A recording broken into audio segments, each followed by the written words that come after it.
When life teach us about love, kailan nga ba magiging handa ang puso? O dapat ba talaga handa?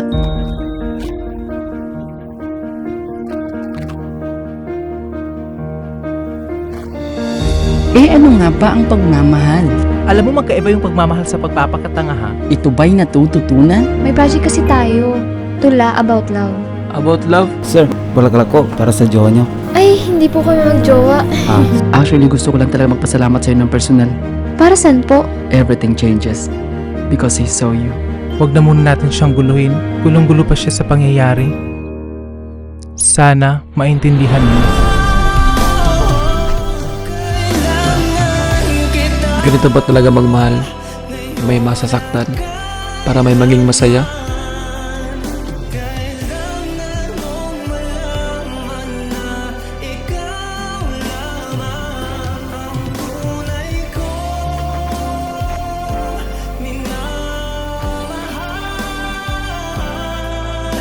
Adam, alam mo rin sa sarili mo na kailangan ni Eve yan.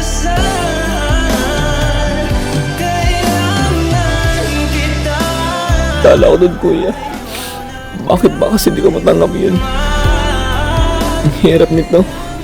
Sobrang hirap. That love broke him in the present, but freed him from the pain of the past.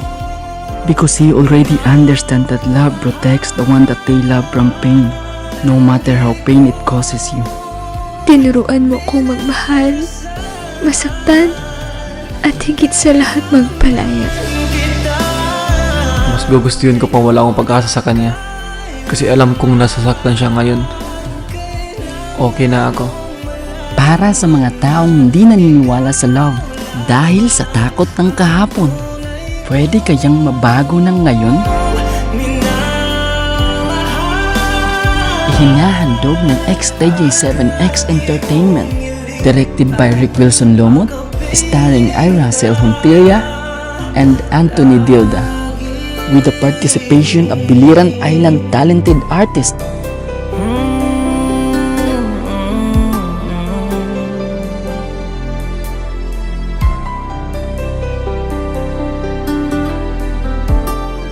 The poetry of our love.